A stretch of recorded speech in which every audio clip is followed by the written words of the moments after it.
50 años aproximadamente. Sin embargo, hay información en la historia que nos demuestra que la cirugía está prácticamente ligada con la historia de la misma humanidad, desde el crecimiento de la humanidad, incluso en los tiempos en la prehistoria, ¿ok? Porque hay información, hay imágenes, hay datos que se han podido obtener desde incluso muchos años antes de Cristo, en el cual ya se realizaban procedimientos quirúrgicos, ¿ok? Pero nada de eso, ¿ok? Nada de eso influyó en lo que es la cirugía actualmente, ¿ok? Como vamos a ver. Entonces, el término cirugía proviene del griego sheiros, que significa mano, y ergon, o sea que es el arte de trabajar con las manos, ¿ok? Entonces, varias de las definiciones que hemos tenido de cirugía datan, ¿ok? Nos hablan de que es la sanación que se lleva a cabo por medio de las manos y los instrumentos que el hombre ha generado y manipula para este propósito. Otros también la definen como una rama de la cirugía en la que utilizan directamente las manos o instrumentos que se operan por estas para curar enfermedades, ¿ok? Incluso ya en la época griega, ¿ok? Celso definía la cirugía como una rama de la medicina, en la cual se utilizaba la mano y que incluso los tratamientos que se utilizaban o se realizaban de esta manera tenían mejores efectos o tenían efectos de otro tipo e incluso se veían mucho más marcados, ¿ok? Entonces, otras definiciones que también podemos asociar a la cirugía era la realizada por Sir Peter Lowe en su libro El arte de la cirugía, en el cual él considera la cirugía como una ciencia y arte que busca la forma de trabajar sobre el cuerpo humano, ejerciendo todas las operaciones manuales necesarias para curar al hombre o las más posibles, utilizando las medicinas más convenientes. Entonces, como les dije, hay información de que se realizaban procedimientos quirúrgicos incluso antes de que nosotros tuviéramos una adecuada información o incluso una adecuada escritura. ¿Ok? Se ha visto o se descubrió que la primera cirugía data de 31.000 años, ¿ok? Antes de la fecha actual, en el periodo neolítico, ya que se encontró, ¿ok? Un fósil, ¿ok? De un cuerpo humano en el cual se pudo apreciar que a esta persona le habían realizado una amputación, ¿ok?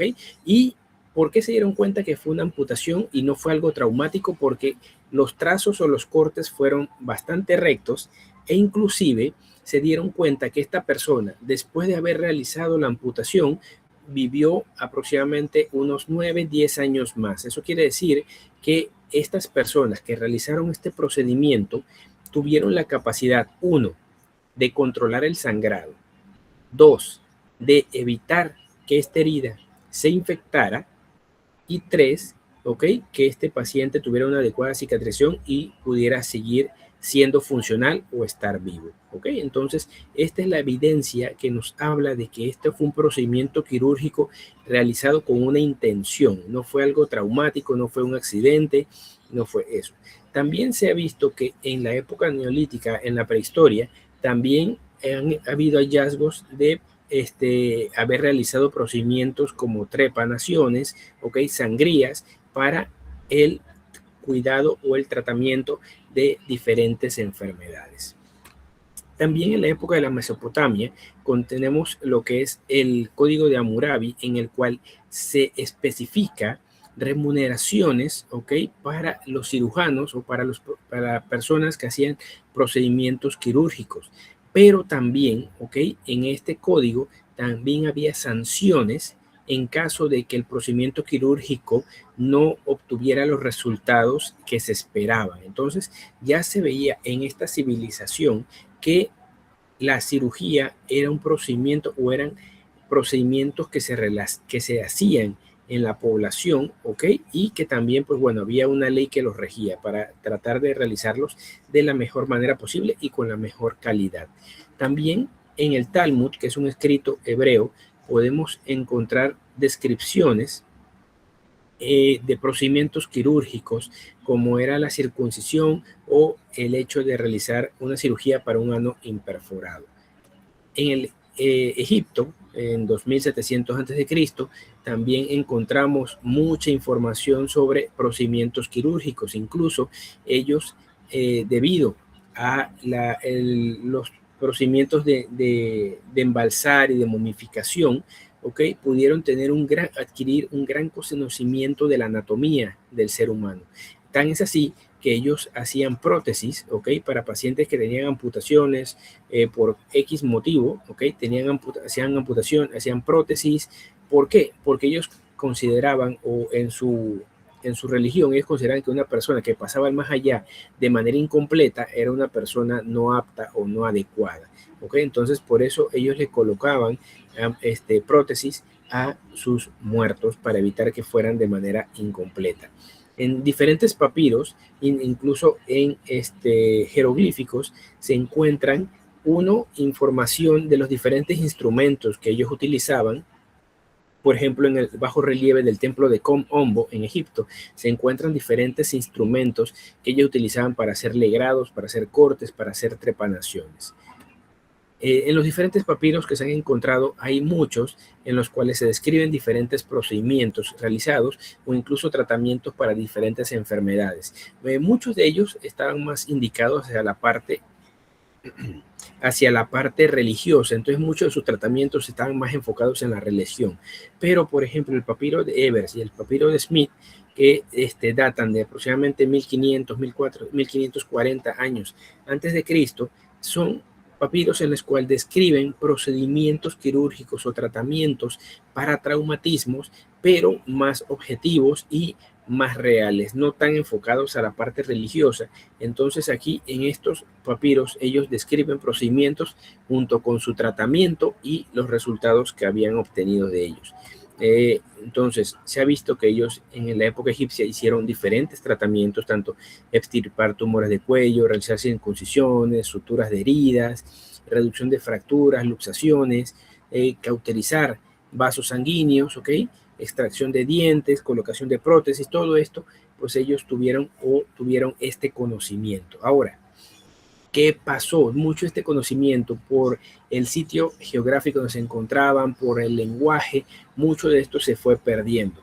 En la época griega, ya con Hipócrates, empezaron a haber muchas descripciones, sobre todo anatómicas, de diferentes enfermedades ginecológicas, y todo esto se todavía se iba viendo una parte de la cirugía. Pero ¿qué empezó a cambiar en la época griega? La cirugía o la medicina se fue volviendo más especulativa, más filosófica, más teológica, y la cirugía o los procedimientos quirúrgicos se fueron abandonando, incluso se fueron considerando en una menor escala que la medicina, la cual se volvía más teológica. Posteriormente de la época griega, en la época romana, el mejor expositor fue, en este caso, Galeno, que él empezaron en esta época a ver la cirugía como algo mucho menor. Incluso fueron ya separando los grupos. Había los médicos que eran los médicos clínicos y los médicos quirúrgicos, pero los médicos quirúrgicos cada vez se fueron considerando algo subordinado a la medicina, que no era algo igual a la medicina, sino que era algo por debajo, Entonces, pese a que también se llegaban a describir procedimientos quirúrgicos, muchos de los procedimientos se fueron abandonando y esta información, pues bueno, se fue quedando en el olvido, Entonces, ya cuando entramos a la Edad Media, hubo un divorcio total entre la medicina y la cirugía como tal, Incluso ya con las doctrinas, tanto con el cristianismo como con el islam, ya la religión iba considerando el cuerpo o el estudio del cuerpo humano o la anatomía como algo que no que no valía la pena, Entonces, todas las personas que intentaran estudiar el cuerpo humano, al ser considerado solamente como un cascarón del alma, como algo que el cuerpo de los muertos era sucio, que no valía la pena estudiarlo, pues las personas que accedían o que intentaban hacer esto, pues eran consideradas totalmente inmorales, y eran incluso, ¿cómo se puede decir? Incluso podían ser condenadas a muerte. Entonces, más o menos ya en la Edad Media, entre los siglos V y XIII, pues con el edicto de la Ecclesia Aborret de Sanguin, oficialmente, pues bueno, se eliminó la práctica quirúrgica a los clérigos, ya que el tocar el cuerpo, pues era algo impropio, incluso podía acarrear una pena de muerte. ¿Ok? Entonces, posteriormente, ¿ok? Al haber esta división entre la medicina y la cirugía, muchos de los conocimientos quirúrgicos fueron recayendo en las personas que eran conocidas como cirujanos barberos, ¿ok? Entonces, estas personas no tenían una educación, no tenían una formación como tal en la medicina, pero eran los que guardaban los conocimientos de la cirugía. Lastimosamente, al ser considerados una práctica demoníaca inclusive, o sacrílega, pues muchos de estos procedimientos se fueron olvidando y solamente se dedicaban a hacer procedimientos como amputaciones, cauterizaciones con aceite hirviendo, trepanaciones, sangrías. Y por lo tanto, pues bueno, fueron cayendo como que entrando en un aura de misticismo todos estos procedimientos, ya que también muchas veces el procedimiento no obtenía los resultados adecuados y aparte pues eran muy dolorosos. ¿Okay? En la época en el cual empezaron a surgir las universidades, pues solamente podían entrar a la universidad a estudiar medicina, la parte teológica, filosófica de la medicina, pero los cirujanos barberos no eran considerados aptos, ya que no eran considerados en el mismo escala social para estudiar medicina.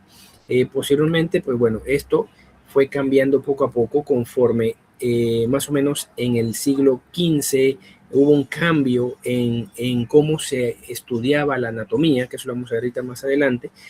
Los cirujanos barberos empezaron a formar sus grupos y fueron solicitando derechos, ¿ok? Para que fueran aceptados en las universidades y pudieran estudiar también medicina, ya que al haber un cambio en la percepción de la anatomía, pues también los médicos clínicos o los que estudiaban en las universidades también empezaron a considerar pues la cirugía como una parte de la medicina y empezaron también a aceptar la entrada de los cirujanos barberos, ¿ok?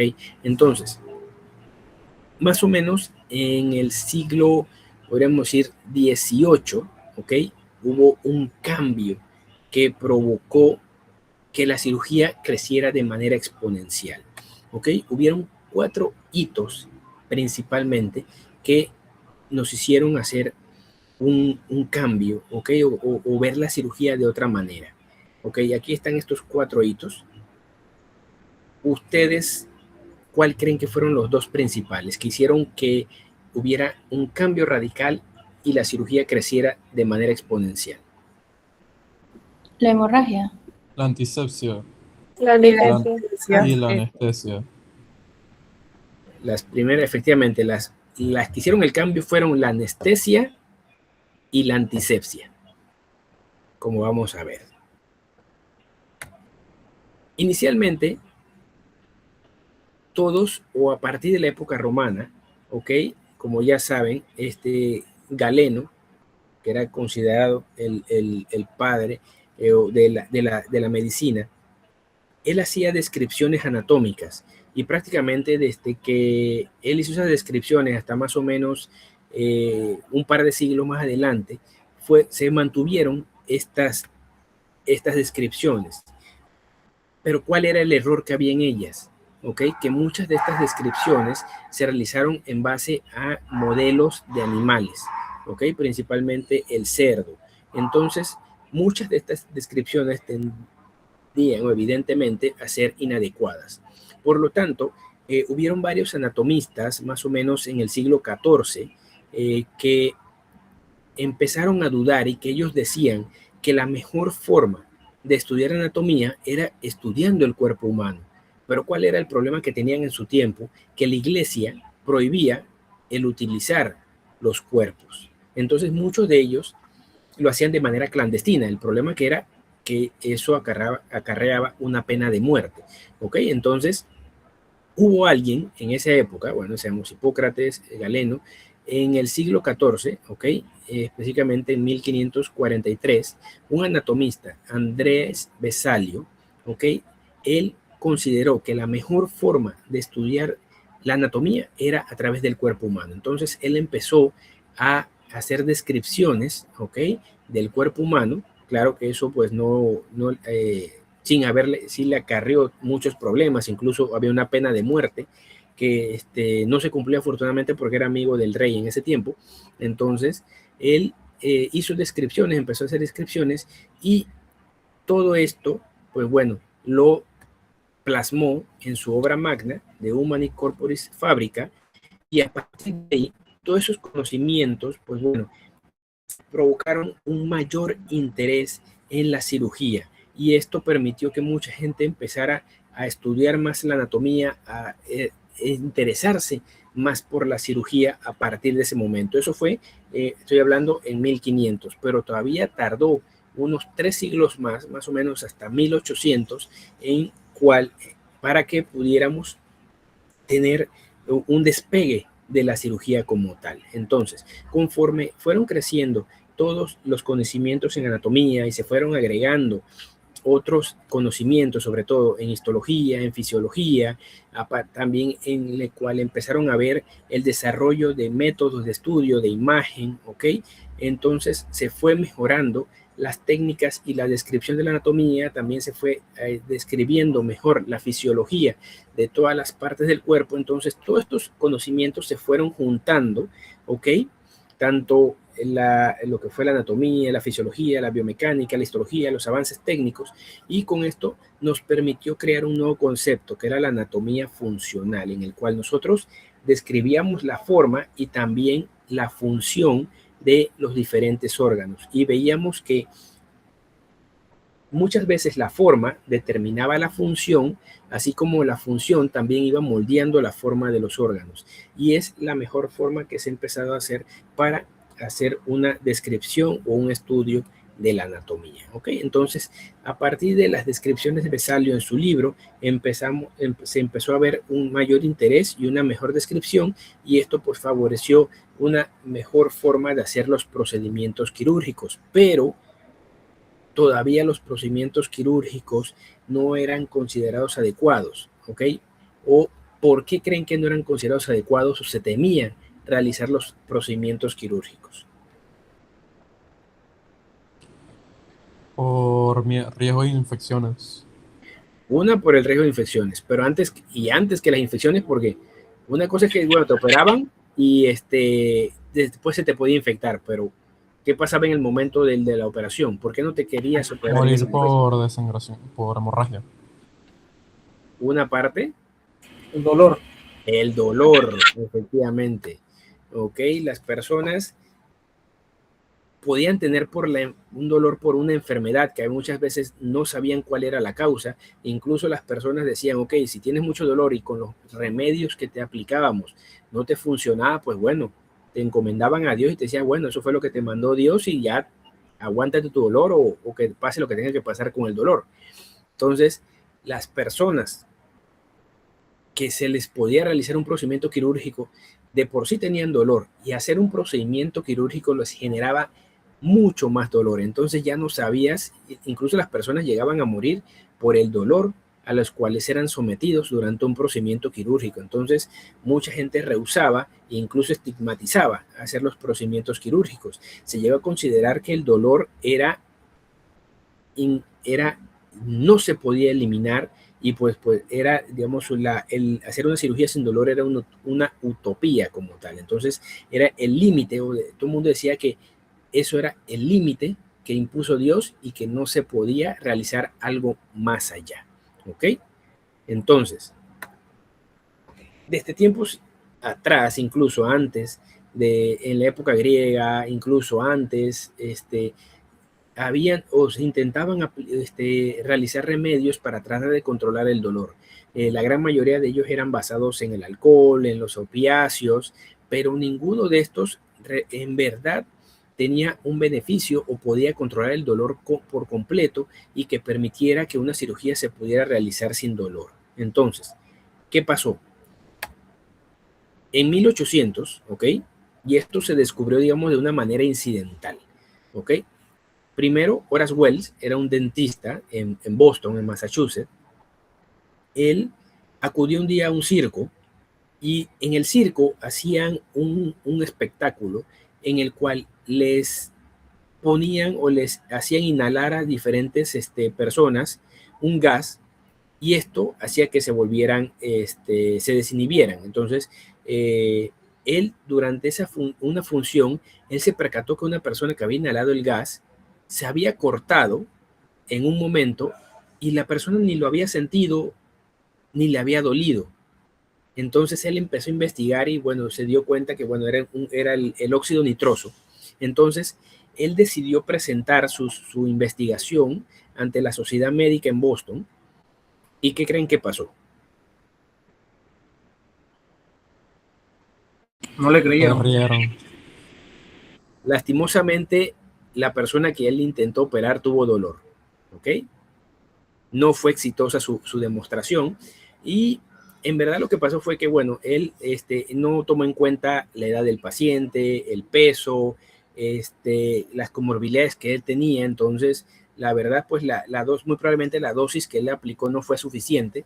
Entonces, pues bueno, fue estigmatizado por la comunidad médica, fue rechazado, lo tacharon de charlatán, lo que conllevó que pues se suicidara, lastimosamente.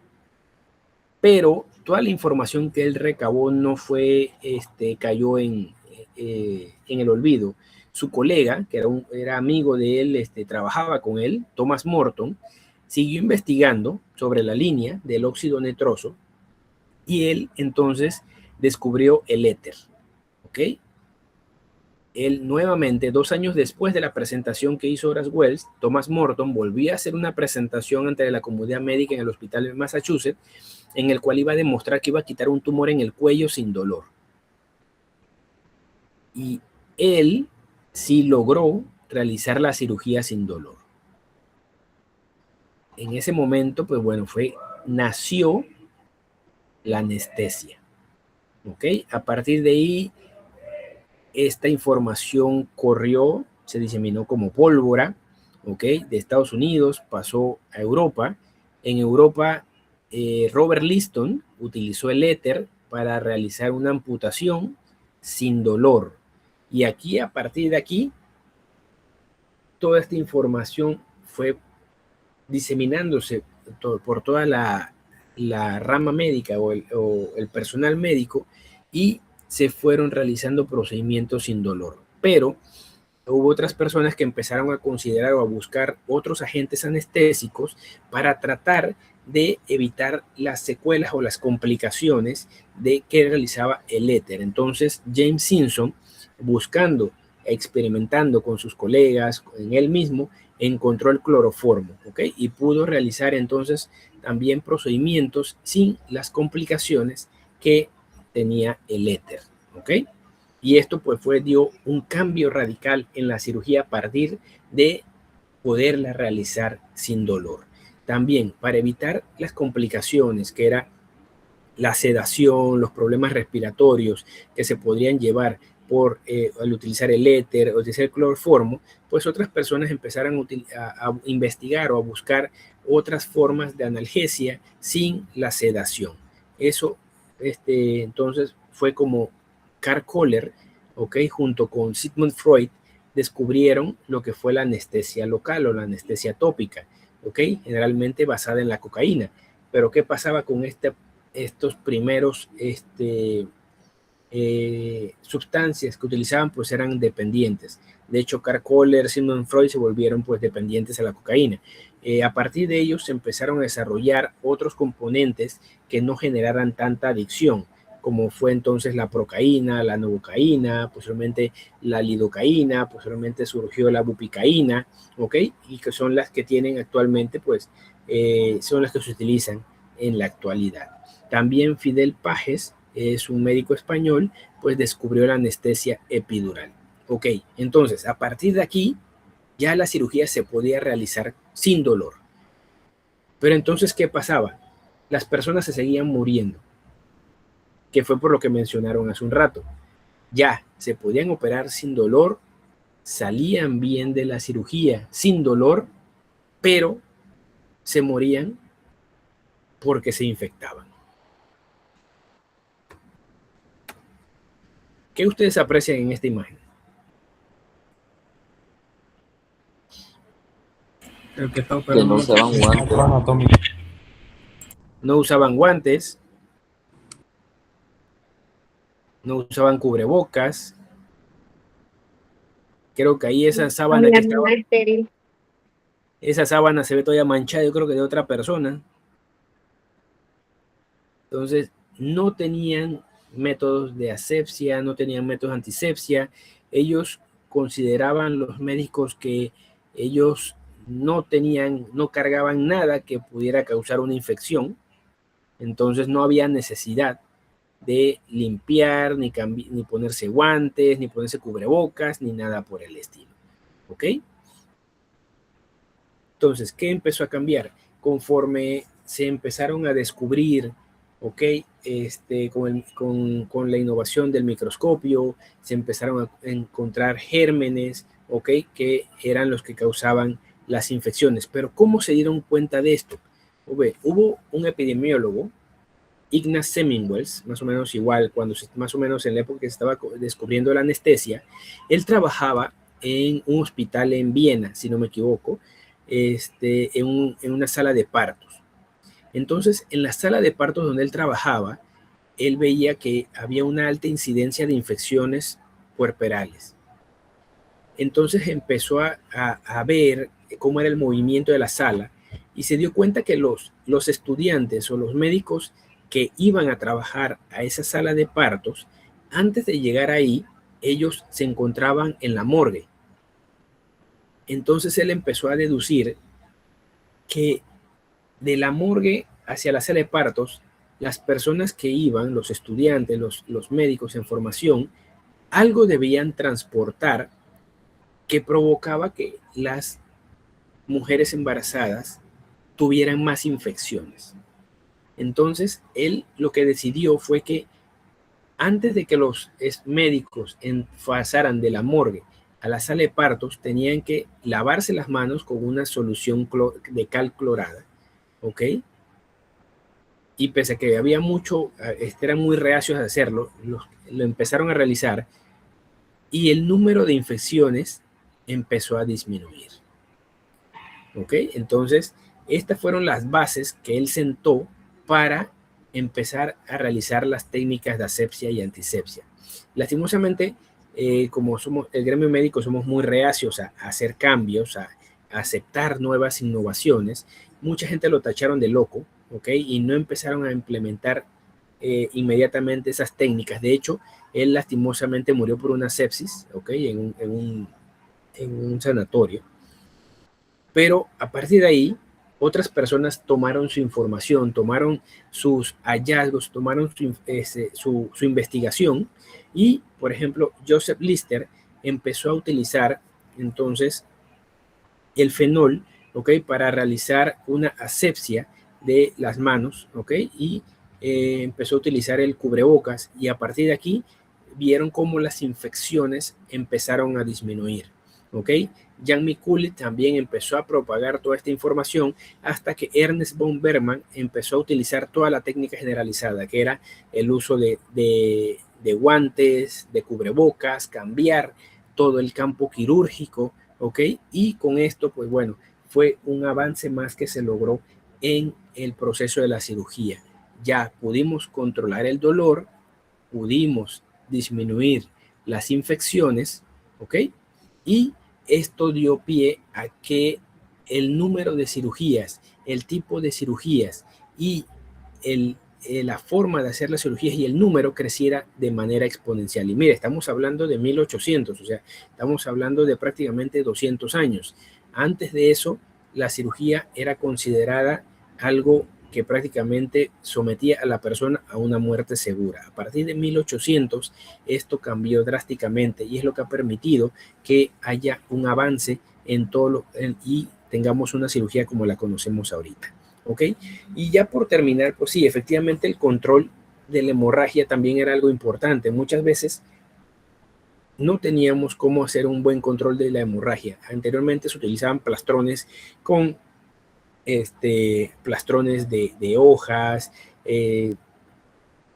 por ejemplo, utilizaban aceite hirviendo, hierro hirviendo para tratar de controlar los procesos, para las hemorragias. ¿Ok?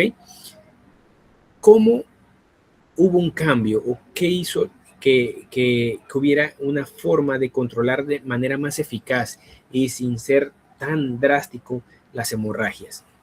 Se sabe o se conoce que incluso en los años 2500 antes de Cristo ya habían información de cómo controlar la hemorragia, de cómo hacer ligadura de los vasos sanguíneos, ¿ok? Pero mucha de esta información se perdió, ¿ok? Por el idioma en el cual estaba escrito, en la zona geográfica donde se encontraba toda esta información. Entonces, mucha de esta información no llegó a el área occidental, a esta zona, ¿ok? Entonces, seguían utilizando, o mejor dicho, ellos utilizaban el hierro, el aceite hirviendo, para poder controlar la hemorragia. Entonces, muchos de estos avances o el avance en el control de la hemorragia se logró principalmente en las guerras. Sabemos que en la Edad Media había un sinfín de guerras, entonces los cirujanos barberos de esa época pues bueno, tenían que acudir para tratar de ayudar a los heridos en batalla. Entonces, hubo un cirujano barbero francés, Ambroise Paré, ¿ok? Que en una de sus tantas guerras a las cuales él asistió, llegó un momento dado en el cual se le acabó el aceite, no tenía hierro para cauterizar las heridas, entonces él empezó a utilizar una soga, un hilo, para tratar de ligar o cerrar los vasos sanguíneos, ¿ok? Y con esto veía que disminuía la hemorragia de la persona y podía mejorar su vida o incluso salvarle la vida, ¿ok? Entonces, a partir de Ambroise Paré, que es considerado el padre de la cirugía moderna, porque no tenía la información que ya tenía Surrata hace 2500 años atrás, pero él se consideró el padre de la cirugía moderna al poder tener un mejor control de la hemorragia. ¿Ok? Entonces, lo que quiero llegar aquí a conclusión es que, y les vuelvo a repetir, la cirugía, como la conocemos hoy, no tiene más de 200 años de existencia. Y todo gracias al descubrimiento, ¿ok? De el control del dolor y el disminuir las infecciones. Y esto ha hecho que actualmente la cirugía sea una parte importante de la medicina. Sin la cirugía no podríamos controlar padecimientos que un par de siglos atrás eran considerados incurables y que hacían que una persona muriera de dolor porque no había forma como tratarlo. Una colecistitis, una apendicitis, ¿ok? Eran padecimientos que si no se controlaban con los medicamentos, los menjurjes que le daban a la persona, pues lastimosamente eran encomendados a Dios y que simplemente, pues bueno, eran hechos a un lado en la sociedad, ¿ok? Entonces, tenemos que conocer un poquito nuestra historia para saber lo afortunado que somos en la actualidad y las ventajas que tenemos en la actualidad y lo que podemos lograr gracias a la cirugía en la actualidad. En la actualidad podemos tener trasplantes de extremidades completas, trasplantes de intestino, ya, y todavía el campo que tenemos para crecimiento. ¿Ok? Entonces, es por eso que los invito este semestre a conocer la cirugía, a conocer los padecimientos en los cuales la cirugía puede intervenir y puede ofrecer una mejor calidad de vida, sino incluso puede curar a la persona de X o Y padecimiento. ¿Ok? Entonces, vamos a empezar a ver cirugía 2. Espero que les guste, espero que podamos resolver muchas de sus dudas y los exhorto a que hagan muchas preguntas, ¿ok? No se queden con dudas, ¿ok? Para poder conocer un poquito más a fondo estas patologías. Verán que son muchas patologías que a lo mejor ya vieron en otras materias, pero están muy ligadas o que tienen un tratamiento quirúrgico que se les puede ofrecer y que les puede ofrecer un gran beneficio. ¿Alguna duda, alguna pregunta?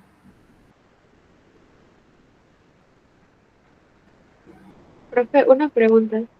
Dígame. El último personaje que usted mencionó, él literalmente lo que hacía era ligar los vasos o cerrar la herida como tal. No, él ligaba los vasos sanguíneos. Ambroise Paré. Inicialmente utilizaban suturas de animales, como lo es el catgut, ¿ok? Pero ellos ligaban los vasos. Ah, bueno, thank you. De nada.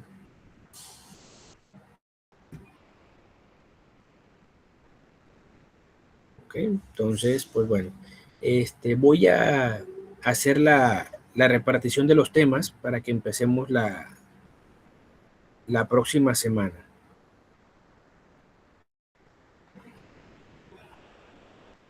¿Alguna pregunta?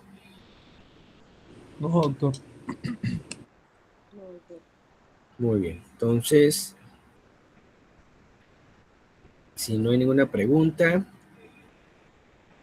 nos vemos el día lunes. Nos vemos, doctor. Chao. Gracias, doctor. Chao, Buenas doctor. noches. Buenas noches. Muchas gracias, doctor. Buenas noches.